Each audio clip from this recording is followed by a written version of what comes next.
What's up, good people? It's your boy C. Wit from Boys to Gentlemen, and this is another episode of my journey to healing from sexual assault. Um, I'm going to put myself out there through this journey, um, not looking to offend anybody, but I am looking to be honest. Like I said, this is my journey, and I'm putting it on, trying to be as honest and as real as possible, trying to be tasteful, but at the same time, I'm gonna talk about some stuff this taboo. I'm gonna cut straight to the point with this one. I want to talk about how molestation pushed me to porn, and that's a uh, man.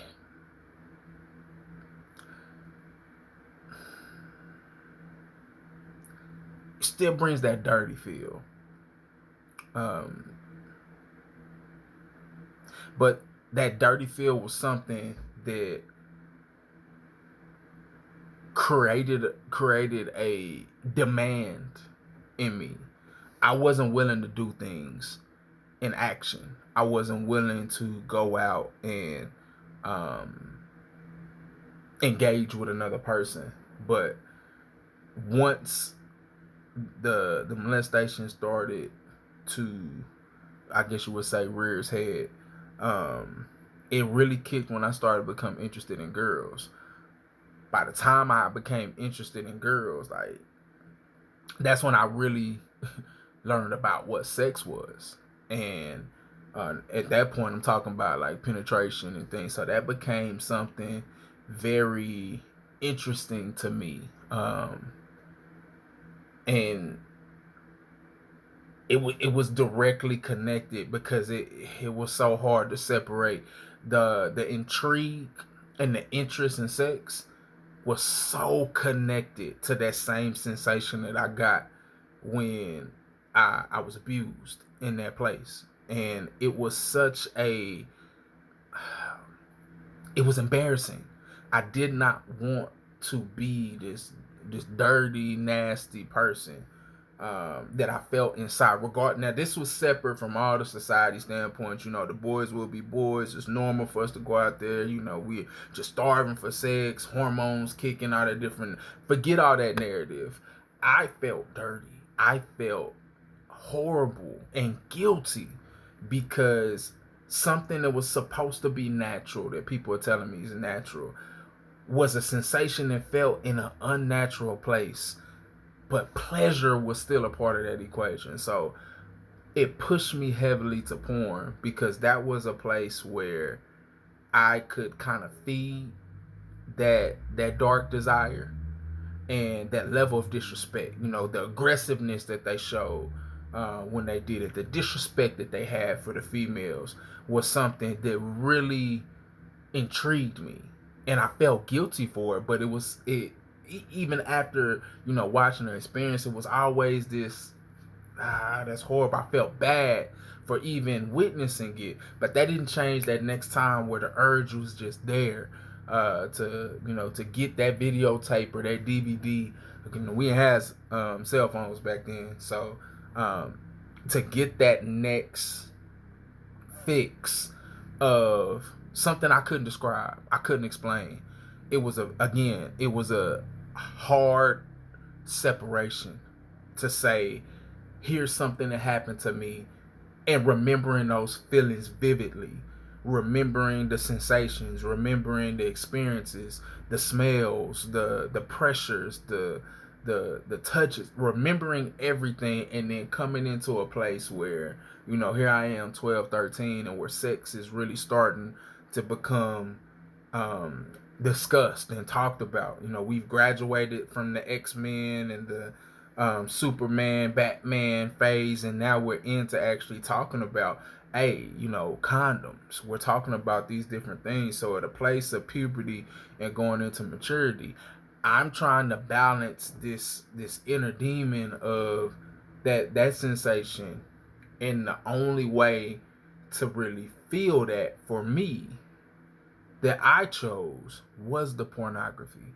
and to see it whatever take, like I said, it was limited to access of when you could get it because of you You had to go on the VCR TV. You may not have had that in your room, so you trying to play, GoldenEye, sneaking around in your house to try to see these things, which made it hard. I could only imagine how crazy it would have been to have that type of access absent of parental guidance, to be able to go to the bathroom or go to, outside and have access to things like that.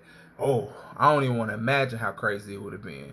But it came back to a place of I wasn't recognizing that connection was there. I'm saying this now. Now, everything I just said was in retrospect. I just knew the feelings. I didn't know how the connection happened. I didn't know that these feelings and sensations were tied to that. I just had the flashback of that moment. I didn't know those things were bleeding off into other areas. I didn't know it was pushing for a desire for uh, these images, these women being dominated or these women being disrespected, really put in there, and it really fed off of my frustration with females, my unhealing, my woundedness, my belief in image when it came to women, for them to be the way that they were, mostly based off of how I was done um, by a particular group of women, and so that made it. um, a very quick and easy transition into a porn addiction, and being in that place of struggling with wanting that, and then at the same time feeling guilty for what you got. It was something that, again, I go back to, even for the prior video, it perverted things for me. Nothing was sacred. Nothing felt natural. Everything felt dirty. And because I had made it dirty when I wanted it, it made me feel dirty. And it made me view other people that was experiencing those types of things.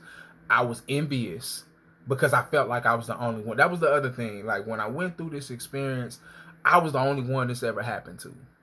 Nobody else had went through the experience that I went to in my mind, and it was no way that I was going to have a conversation about it, because I was still lying and saying it didn't happen. So you go from a time frame of, from 9 probably to 25, where I'm not really acknowledging that this stuff happened. I would have these brief moments of having those type of feelings. I don't know what type of Jedi mind tricks I used to push that bad boy back down in the dark regions of my soul, but it was successful. And I pushed it down, and it made it very difficult when that bad boy started coming up, because you want to talk about an onslaught, um, a tsunami of memories and thoughts and frustrations and angers. I mean, you talking about crying and snot that came. Like, I didn't want to deal with that, but I had let the cat out the bag, and I'm grateful that that happened.